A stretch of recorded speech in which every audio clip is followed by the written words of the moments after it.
Hi friends, இன்றைக்கி நம்ம சிறகடிக்க ஆசை சீரியலோட ப்ரொமோ தான் பார்க்க போகிறோம்.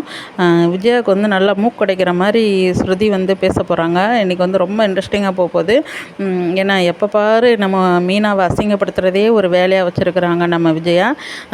நம்ம வந்து முத்து வந்து டிரைவிங் ஸ்கூல் ஓப்பன் பண்ணுறாங்க. அதுக்கு வந்து மீனா வந்து உங்களோட டிரைவிங் ஸ்கூலில் நான் தான் ஃபஸ்ட்டு சேருவேன் அப்படின்னு சொல்லும்போது அப்போ வந்து விஜயா சொல்கிறாங்க, ஸ்ருதி உனக்கு வண்டி ஓட்ட தெரியுமாம்மா அப்படின்னு. எனக்கு இல்லை ஆண்டி, எனக்கெல்லாம் அந்த இதுலலாம் இன்ட்ரெஸ்ட் இல்லை.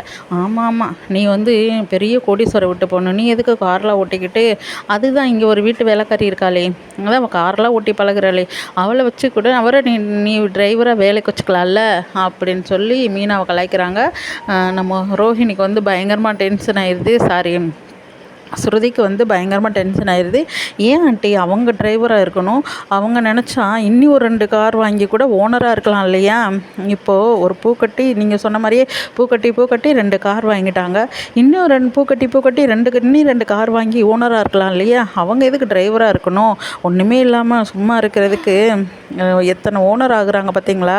அவங்கள கண்டு நீங்கள் பெருமை தான் படணுமே ஒழிய இப்படி பொறாமப்படக்கூடாது ஆண்டி அப்படின்னு சொல்லிட்டு சிரிச்சுட்டே நம்ம விஜயா மூக்க உடச்சிட்டு போயிடுறாங்க.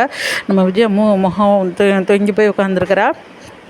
அப்போது பேசிகிட்டே இருக்கும்போது நம்ம அண்ணாமலையோட ஃப்ரெண்டு வர்றாரு. வந்தமே வாடா அப்படின்னு சொல்லி உட்கார சொல்லும்போது, என்ன அந்நேரத்தில் வந்திருக்கிற அப்படின்னு சொல்லும்போது, இந்த மாதிரி அண்ணாமலை என் பொண்ணு அப்படின்னு சொல்லிகிட்டு இருக்கும்போது இந்த மாதிரி டீட்டெயில்ஸ் சொல்கிறான், என் பொண்ணு ஓடி போயிடுச்சு அப்படின்னு சொல்லி முத்து இதை கண்டுபிடிக்க போகிறாங்க. அப்போது அந்த அவளோட ஃப்ரெண்டை பார்க்க போகும்போது அவர் ஒருத்தர் சிஐடி ஆஃபீஸரு. அவர் என்ன நினச்சா, அவர் கேட்குற பதிலுக்கு உண்மையை சொல்லு அப்படி சொல்லி நம்ம மீனா வந்து அப்படியே ஒரு மிரட்டுவாங்க அந்த பொண்ணு. இவரும் அப்படி முத்து போய் நின்றுக்கார் போலீஸ் ஆஃபீஸர் மாதிரியே. உடனே அந்த பொண்ணு பயந்துட்டு எல்லா உண்மையும் சொல்லிடும், இந்த மாதிரி சார் அப்படின்னு சொல்லி எல்லா உண்மையும் சொல்லிடும். இதை கண்டுபிடிக்கிறக்காண்டி வேகமாக முத்துவும் மீனாவும் அந்த அட்ரஸை வாங்கிட்டு, அந்த பையனோட அட்ரஸை வாங்கிட்டு அவங்க வீட்டுக்கு போவாங்க. அப்படி உள்ளே போவாங்க.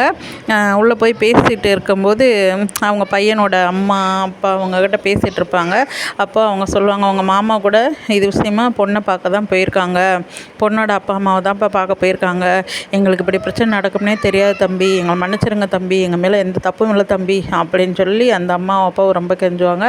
இல்லைங்கம்மா, அவங்களுக்கும் அசிங்கமாக இருக்குல்ல, அவர் ரொம்ப கௌரவமாக வாழ்ந்துறவர், அவருக்கு எவ்வளோ அசிங்கமாக இருக்கும்.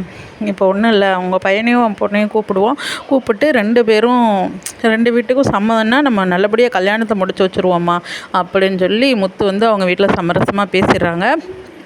ஆனால் இந்த மனோன்மணி நம்ம ரோஹிணியோட மாமா அங்கே தான் இருக்கார் அப்படின்றத இனிதான் நம்ம பார்க்க போகிறோம். இனிதான் இந்த விசேஷங்கள் நடக்க போகுது. அப்போ வந்து ரோஹிணியோட மாமா வந்து உள்ளே வரப்போகிறாரு. நல்லா ரோஹிணி வந்து சிக்க போகுது.